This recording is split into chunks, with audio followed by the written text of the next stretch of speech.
Braquez-vous, bonjour. Aujourd'hui, dans ce sommaire, nous allons parler de iOS 19 et ses prochaines avancées, quelques nouveautés, et surtout quelques philosophies qu'il va falloir prendre de nouvelles habitudes, ou en tout cas les intégrer sur tous les appareils. Nous verrons cela. Nous continuerons notre voyage sur l'accessibilité. Nous parlerons des derniers changements qu'Apple va introduire concernant le choix par défaut des applications et le fait que, effectivement, petit à petit, toutes les applications d'Apple vont être supprimables à la fin d'y mettre en place les applications que l'on aime utiliser. Voilà. Nous espérons que ce podcast sera enrichissant avec des nouveautés fort intéressantes et surtout que la technologie vienne à la portée de tous.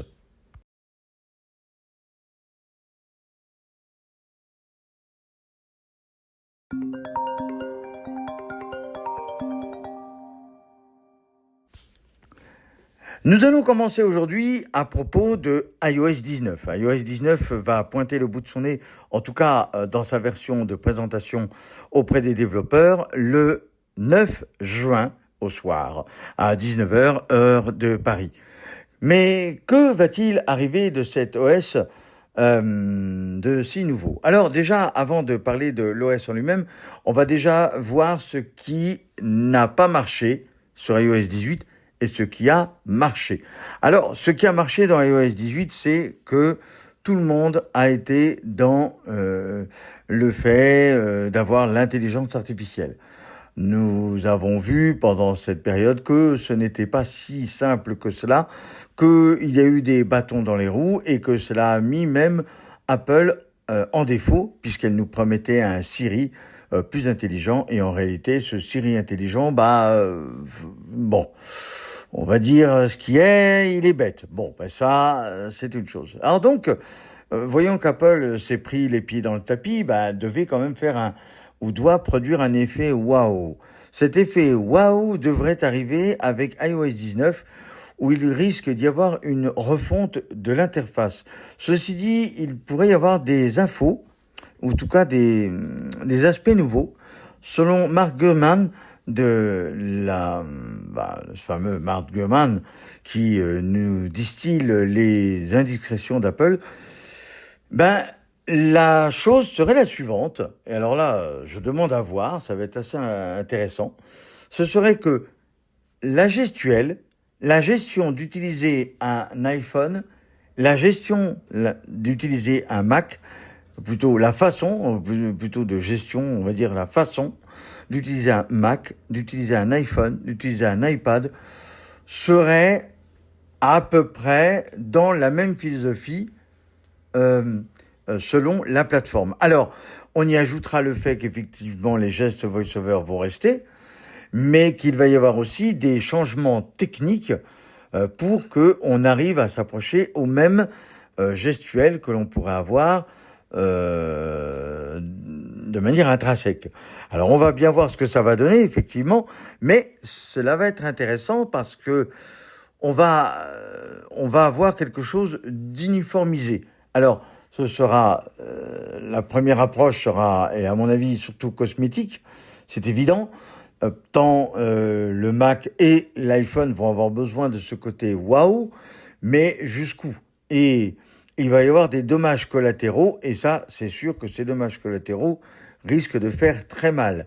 Excite, mais c'était déjà quasiment le cas, les Mac Intel, c'est clair. On va mettre au minimum les Mac M1. On aura vraiment quelque chose d'à peu près intéressant sur les Mac M2, M3, M4 et M5 qui vont faire leur entrée entre la fin de cette année et l'année 2026. Il ne faudra pas oublier que cet iOS 19 va devoir introduire les éléments de langage pour iOS 20 concernant l'iPhone pliable. Alors, iOS 19 ne profitera pas des nouveautés de l'iPhone pliable, puisque ce sera de toute façon un système plus récent.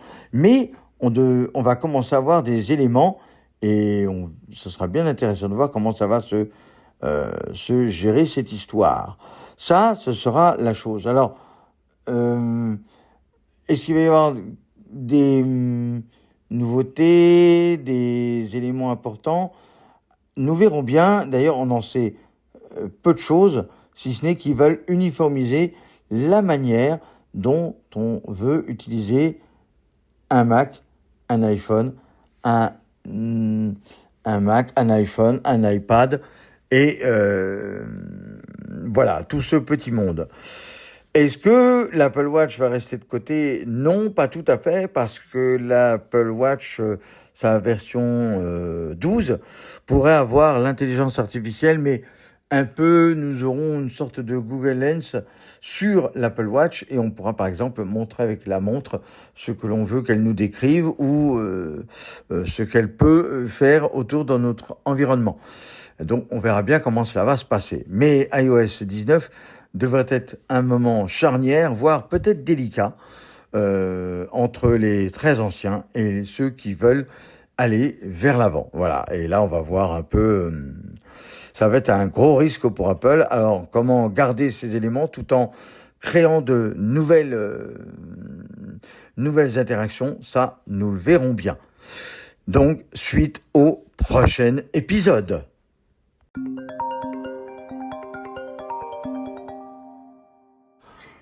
Bonsoir, techez-vous. Eh bien oui, ça y est, ce soir, en tout cas en ce 31 mars 2025, la version macOS 15.4, iOS 18.4, watchOS 11.4 et visionOS 2.4 sont sortis.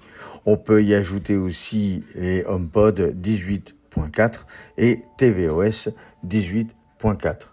Tous ces appareils n'auront pas forcément Apple Intelligence, ou du moins ne seront pas traités de la même manière. Voilà comment il faut raisonner. En dessous, l'iPhone 15 Pro, Apple Intelligence ne sera pas inclus.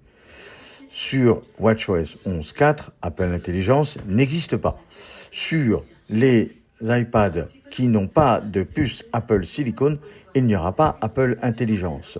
Sur tvOS, il n'y aura pas Apple Intelligence. Je crois que j'ai à peu près tout dit sur ce côté-là. Mais il n'y a pas que ça. Il y a des choses nouvelles. Vous allez avoir 2 nouvelles voix de Siri, la Siri 3 et Siri 4, une femme et un jeune homme, dont la voix est plutôt sympathique à entendre et qu'il serait bon d'essayer. Meilleure prononciation, globalement. Notre nouveauté, mais qui a trait beaucoup plus à ceux qui utilisent le Mac, lorsque vous achetez un Mac, il sera désormais possible de faire la configuration de la même manière que l'on fait la configuration de l'Apple Watch. Il faut rappeler le principe, vous avez sur l'appareil cible une image qui va flotter, et il faudra pointer la caméra de son téléphone pour faire l'appairage entre votre compte Apple qui est sur votre téléphone et le nouvel appareil Mac. Mais il y a aussi la possibilité de demander un code qu'il faudra re-rentrer avec le pavé numérique si toutefois vous en avez un. Donc c'est le même principe. Avantage non négligeable de cette option, c'est que les entrées de l'identifiant Apple et son mot de passe ne sont plus nécessaires. Elle sera nécessaire si vous achetez des applications ou si vous paramétrez d'autres éléments, mais pas dans cette configuration-là. Vous aurez sur macOS 15.4 les nouveautés de Apple Intelligence à partir du moment où vous avez une puce M1, M2, M3, M4 et les futures versions, ils seront incluses. Excite les Mac Intel, ils sont maintenant mis au rebut. Ça, c'est une chose de clair. Mais, mis à part Apple Intelligence, qu'est-ce qu'il y a de nouveau? Alors, pour les iPhone 15 Pro et supérieurs, vous allez avoir le bouton de Vision Intelligence. Alors cela se concrétise soit par l'appui sur le bouton latéral gauche des 15 Pro et 16 Pro et Pro Max et 15 Pro Max, qui est le bouton Action, ou une action que vous aurez à choisir dans les options, dans les autres options par le bouton latéral. Et ça, vous devrez le chercher dans bouton latéral. Il y aura des fonctions supplémentaires. Qu'est-ce qu'il y a d'autre de nouveau? Eh bien, il y a le fameux Playground. Alors, en gros, c'est l'idée de créer des emojis, des photos, des événements, ou tout au moins, à partir d'un cliché, on peut le rendre ou plus beau, ou plus fantaisiste. Alors, c'est très visuel, faut bien reconnaître, mais il y a des côtés plutôt bien. Voilà ce que l'on pouvait dire de cette dernière nouveauté. Bon téléchargement.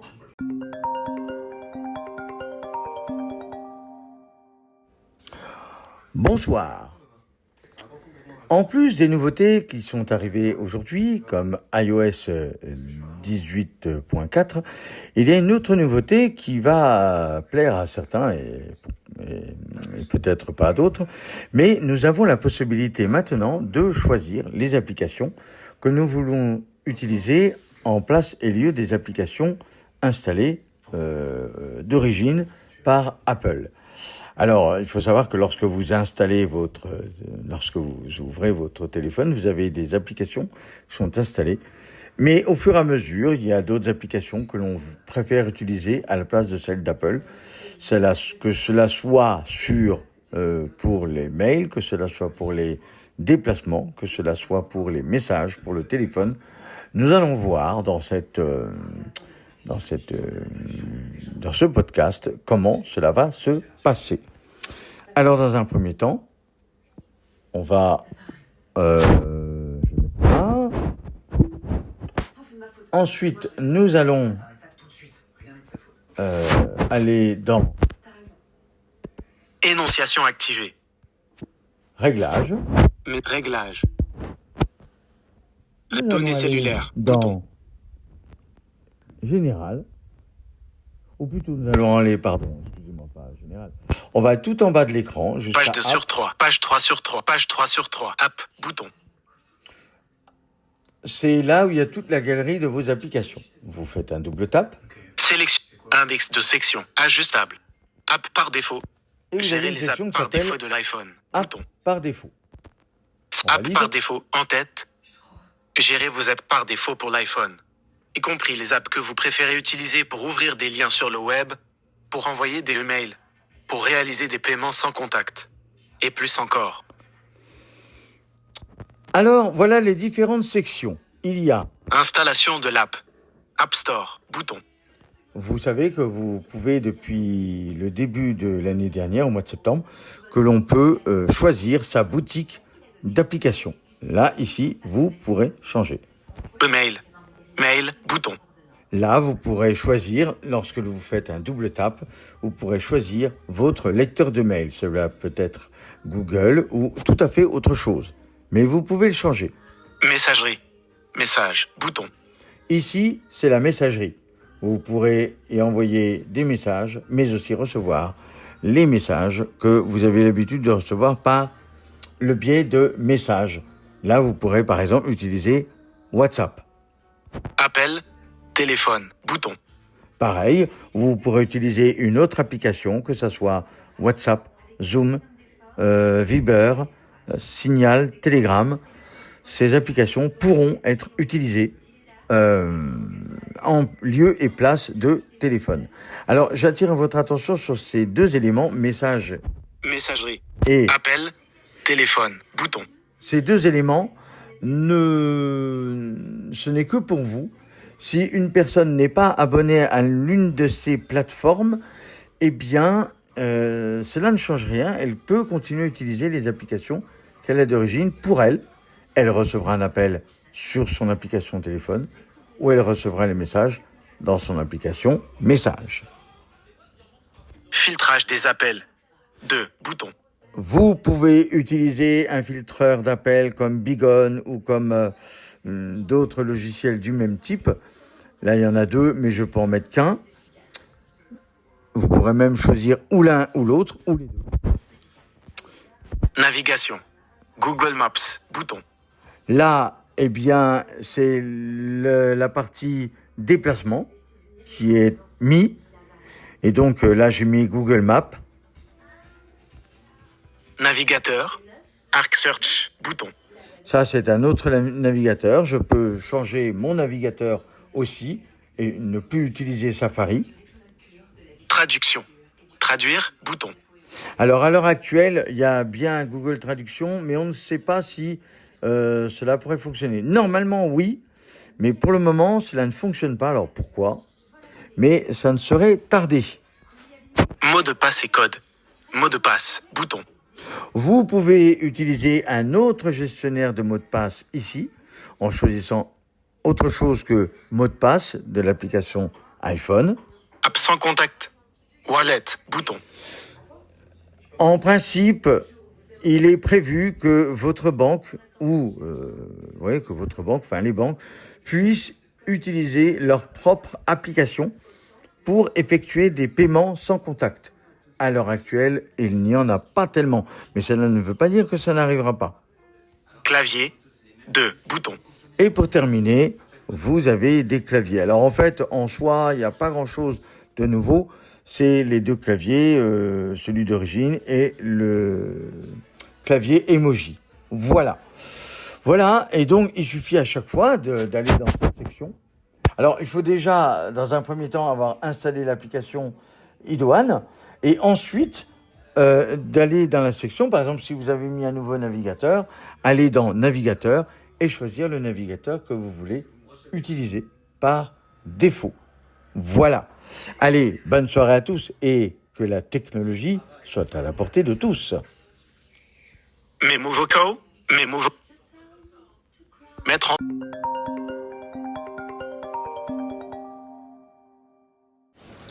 Et voilà, c'est terminé pour cette séance de podcast. Nous espérons que vous avez apprécié ce petit moment. Les nouveautés vont arriver petit à petit et nous parlerons par exemple de mail. Et nous parlerons aussi de l'intelligence artificielle, mais cette fois du côté utilisation. Et vous allez voir qu'on peut faire beaucoup de choses. Notamment par exemple des recherches pour comment gérer son prêt immobilier et comment éventuellement faire en sorte d'avoir la meilleure option possible pour faire un financement d'un bien immobilier, mais cela peut être tout à fait autre chose. Vous allez voir que l'intelligence artificielle peut donner quelques résultats plutôt probants. Voilà, allez, bonne soirée, bonne journée, bonne nuit, bonne matinée, et surtout que la technologie soit à la vôtre portée. Arrêtez. Bouton.